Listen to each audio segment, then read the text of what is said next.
आइए झारखंड के टॉप 25 प्रमुख खबर जानते हैं।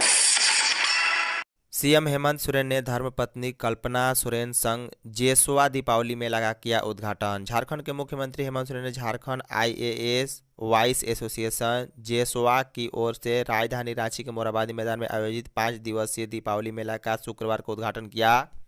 मुख्यमंत्री ने कहा है कि सामाजिक सरोकार के जिस संकल्प और उद्देश्य के साथ यह संस्था आर्थिक एवं सामाजिक रूप से लाचार और ज़रूरतमंद की सहायता कर रही है, दीपावली मेला उसी कड़ी का एक हिस्सा है।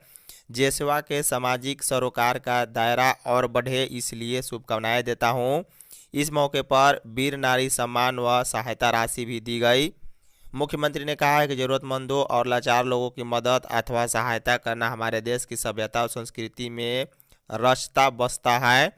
कोविड-19 वैश्विक महामारी के दौरान पूरे देश में जिस तरह विभिन्न संस्थाएं लोगों की मदद करने के लिए सामने आई, उनकी जितनी तारीफ की जाए कम है। किसी ने गरीबों और जरूरतमंदों को मुफ्त में खाना खिलाया तो किसी ने दवाइयाँ उपलब्ध कराई।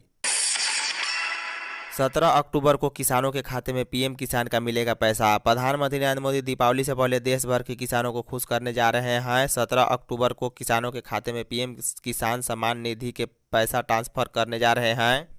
इस दिन पीएम किसान के तहत पंजीकृत किसानों के बैंक अकाउंट में 2000 रुपये की 12वीं किस्त आ जाएगी। बता दें, सीएससी के आधिकारिक ट्विटर हैंडल से शुक्रवार को यह सूचना दी गई है। भारत सरकार की इस संस्था ने ट्वीट किया है कि प्रधानमंत्री नरेंद्र मोदी 17 अक्टूबर को दिन में 11 बजे पीएम किसान की 12वीं किस्त जारी करेंगे।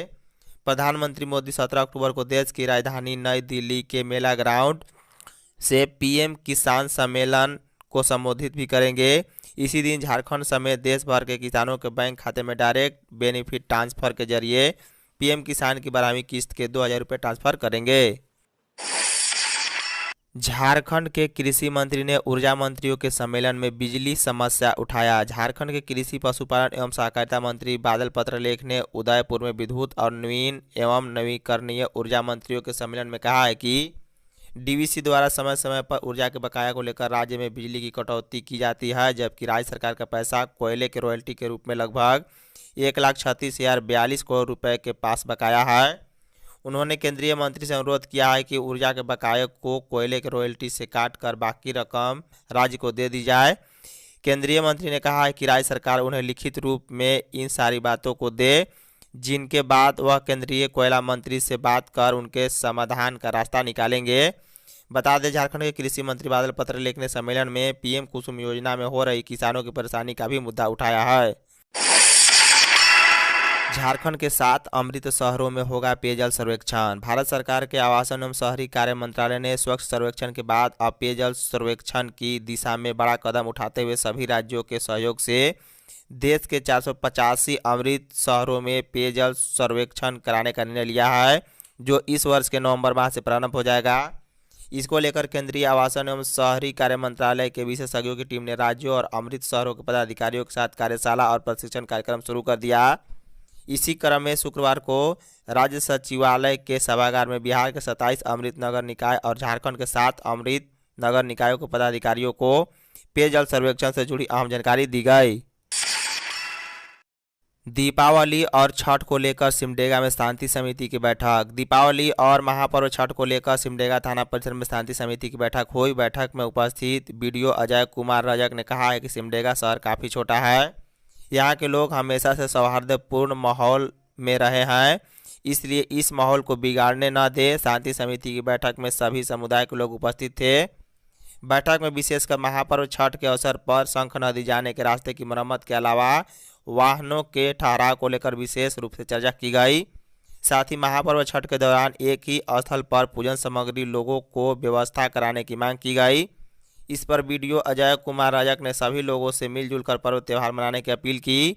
उन्होंने कहा है कि क्षेत्र में अमन चैन रहेगा तो हम खुशहाल रहेंगे।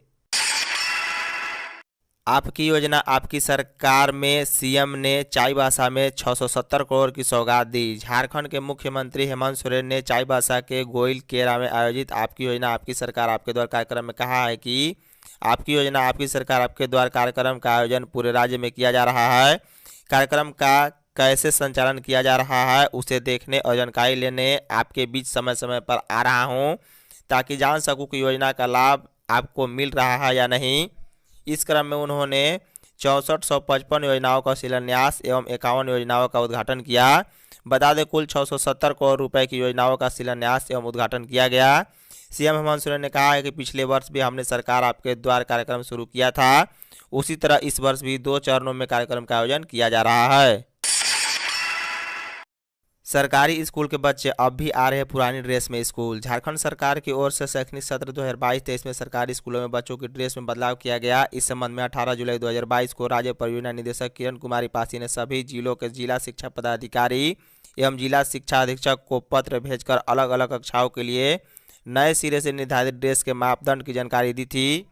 21 सितंबर को राज्य परियोजना निदेशक ने एक और पत्र जारी कर छात्र छात्राओं के स्वेटर का रंग निर्धारित करने की जानकारी दी। इसके तहत सभी कक्षाओं के छात्र छात्राओं के लिए स्वेटर का रंग आसमानी नीला होगा, लेकिन पूर्वी सिंहभूम जिले में अक्टूबर के दूसरे हफ्ते तक सरकारी स्कूलों में अधिकांश बच्चे पुरानी ड्रेस में आ रहे हैं। नई ड्रेस की खरीद नहीं हो सकी है।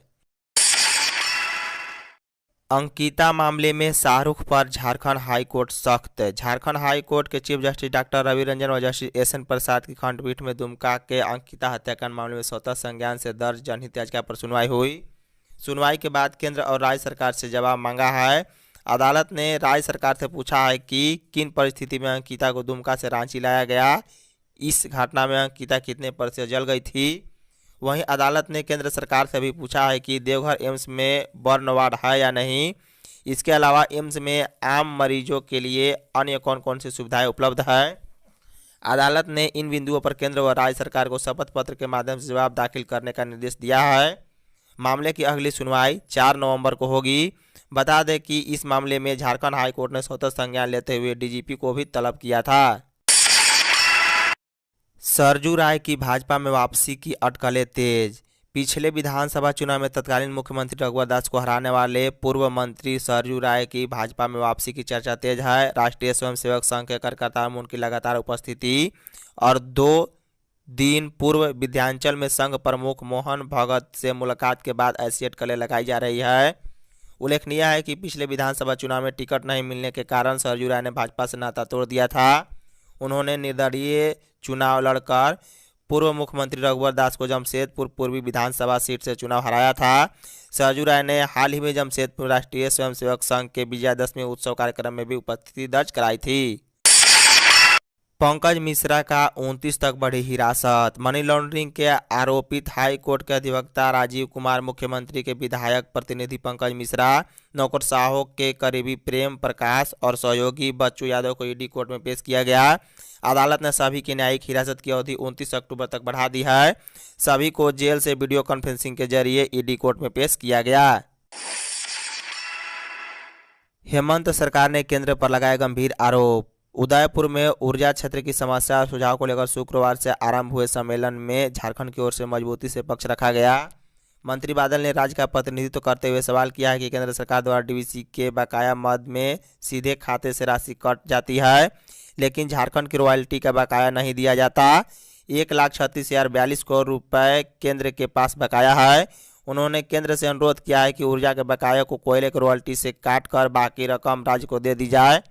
सम्मेलन में सुझाव दिया गया है कि राज्य सरकार लिखित रूप में इन सारी बातों को दे, जिनके बाद कोयला मंत्री से बात कर उनके समाधान का रास्ता निकाला जाएगा।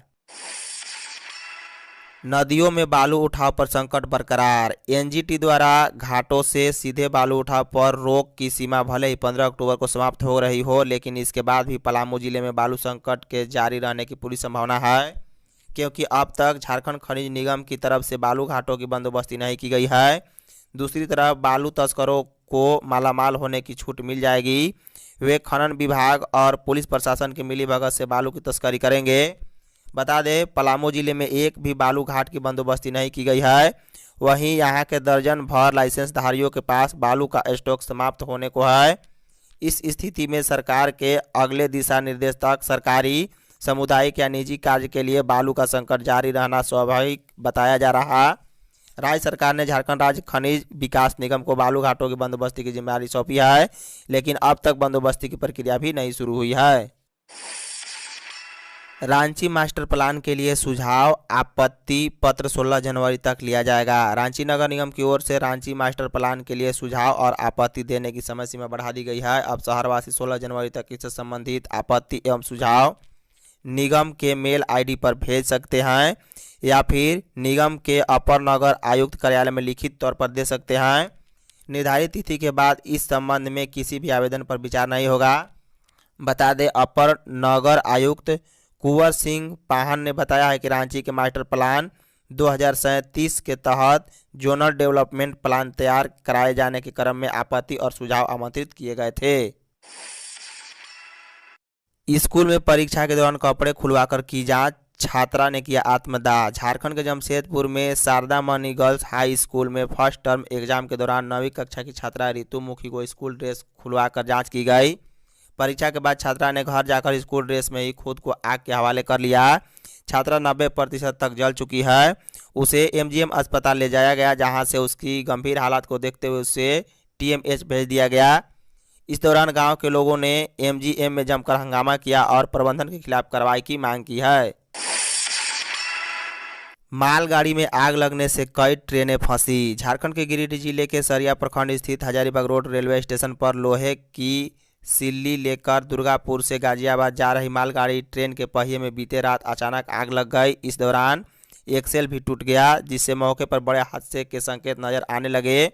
हालांकि ट्रैकमैन, गार्ड और ड्राइवर के सूझबूझ से बड़ा हादसा टल गया, लेकिन इस दौरान मौके पर अफरा तफरी की स्थिति बन गई। पहिए में आग लगने के कारण मौके पर मौजूद सभी लोग घबरा गए। हालांकि रेलवे कर्मियों की तत्परता की वजह से बड़ा हादसा होते होते टल गया। जनजातीय युवतियों का तीसरा जत्था बेंगलुरु के लिए रवाना। झारखंड के विभिन्न जिला से चयनित युवतियों का तीसरा जत्था शुक्रवार को जनजातीय कार्य मंत्रालय के मंत्री अर्जुन मुंडा की पहल पर रोजगार के लिए टाटानगर से बेंगलुरु के लिए रवाना किया गया। टाटानगर रेलवे स्टेशन पर रवाना होने से पहले युवतियों ने केंद्रीय मंत्री अर्जुन मुंडा के प्रति आभार व्यक्त किया। बता दें, केंद्रीय जनजातीय मामलों के मंत्री अर्जुन मुंडा की पहल पर होसूर में टाटा इलेक्ट्रॉनिक्स लिमिटेड के लिए चयनित जनजातीय युवतियों का तीसरा जत्था टाटानगर से बेंगलुरु के लिए रवाना किया गया। टाटानगर से इस बार 69 युवतियों को ट्रेन से बेंगलुरु के लिए रवाना किया गया है। तमिलनाडु के होसूर स्थित टाटा इलेक्ट्रॉनिक्स लिमिटेड में इन युवतियों का चयन हुआ है। धनबाद में 10,000 की नौकरी के लिए पीजी अभ्यर्थियों ने लगाई लाइन। धनबाद में बेरोजगारी का आलम बढ़ता ही जा रहा है। इसका अनुमान इसी से लगाया जा सकता है कि जमशेदपुर स्थित सिंडेक company India private company limited के द्वारा शुक्रवार को नियोजन कार्यालय में लगाए गए भर्ती कैंप में 10,000 की नौकरी के लिए पीजी पास अभ्यर्थियों ने भी लाइन लगाई थी। पूछे जाने पर सबने अपने अपने दर्द की दास्तां सुनाई। कोई शादी करके 3 वर्ष से बेरोजगार है, तो किसी के पिता अब धरती पर नहीं है और घर चलाने की जिम्मेदारी उसी की है। उन्होंने कहा है कि पीजी पास करके बैठा हूं मगर नौकरी नहीं मिल रही। ऐसे में जो भी मिल जाए वह सब सही है। दरअसल नियोजन कार्यालय में शुक्रवार से 362 पदों के लिए भर्ती शुरू हुई है। 26 अक्टूबर से झारखंड बिहार की महिला अग्निवीरों की बहाली। अग्निपथ योजना के तहत झारखंड बिहार की महिला अग्निवीरों की बहाली प्रक्रिया 26 अक्टूबर को पटना के दानापुर में होगी। इसमें दोनों ही राज्यों के 80,000 अभ्यर्थी शामिल होंगे। बहाली के लिए झारखंड के 24 जिलों से अभ्यर्थियों ने joinindianarmy.nic.in पर आवेदन किया है। अग्निवीर योजना के लिए 17 से 23 साल की युवतियों को आवेदन करना था। ऑनलाइन रजिस्ट्रेशन 9 अगस्त से 7 सितंबर तक हुआ था। रजिस्ट्रेशन के बाद आवेदनों की स्क्रूटनी हुई। इसके बाद एडमिट कार्ड भेजे जा रहे हैं। बता दें, बहाली प्रक्रिया में शामिल होने के लिए लेजर प्रिंटर से ब्लैक एंड व्हाइट डाउनलोड किया हुआ एडमिट कार्ड, मैट्रिक या 12वीं का पंजीकरण कार्ड, प्रवेश पत्र, मूल अंक तालिका, बोर्ड का प्रमाण पत्र, आवासीय प्रमाण पत्र, चयनित प्रमाण पत्र, आधार कार्ड, एनसीसी तथा स्पोर्ट सर्टिफिकेट, 20 नवीनतम रंगीन फोटो दस्तावेज के मूल तथा 2 अभिप्रमाणित प्रति भी साथ लेकर जाना है। नेतरहाट विद्यालय में नामांकन की प्रक्रिया शुरू। झारखंड के सबसे प्रतिष्ठित सरकारी विद्यालय लातेहार स्थित नेतरहाट आवासीय विद्यालय में अगले शैक्षणिक वर्ष के लिए नामांकन की प्रक्रिया शुरू हो गई है। इस आवासीय विद्यालय में कक्षा 6 में नामांकन के लिए शनिवार से ऑनलाइन एवं ऑफलाइन दोनों माध्यम से आवेदन भरे जाएंगे। आवेदन की अंतिम तिथि 30 नवंबर निर्धारित की गई है। नामांकन के लिए प्रवेश परीक्षा 29 जनवरी को सभी प्रमंडल मुख्यालयों में संबंधित जिलों के विद्यार्थियों के लिए आयोजित की जाएगी। बता दें, इस बार भी प्रवेश परीक्षा 1 स्तरीय होगी।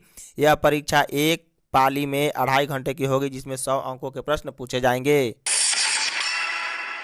शिक्षा मंत्री ने केंद्र से पूछा, किस गजट से कुर्मी को एसटी से बाहर किया। झारखंड के शिक्षा मंत्री जगन्नाथ महतो ने कुर्मियों को अनुसूचित जनजाति में शामिल किए जाने की मांग पर चल रहे आंदोलन पर बड़ा बयान दिया है। उन्होंने इस मुद्दे पर केंद्र सरकार पर जबरदस्त हमला बोला। पूछा कि कुर्मियों को किस गजट के जरिए एसटी से बाहर निकाला गया, केंद्र सरकार इसका जवाब दे। शिक्षा मंत्री ने कहा है कि कुर्मी आदिवासी ही हैं, अगर वे आदिवासी नहीं हैं तो उनकी जमीन सीएनटी में कैसे है। उन्होंने कहा है कि केंद्र को इस बात का जवाब देना होगा। यह राज्य सरकार का मुद्दा नहीं है। अगर राज्य सरकार से लोग मदद मांगेंगे तो हम उनकी मदद करेंगे। आदिवासी का दर्जा दिए जाने की मांग को लेकर चल रहे कुर्मियों के आंदोलन से जुड़े बातचीत सवाल के जवाब में जगन्नाथ महतो ने ये बातें कही है। धन्यवाद। तो दोस्तों सब्सक्राइब करें हमारे चैनल को एवं बेल आइकन को दबाएं, जिससे सारी वीडियो की नोटिफिकेशन सबसे मिलने पहले आपको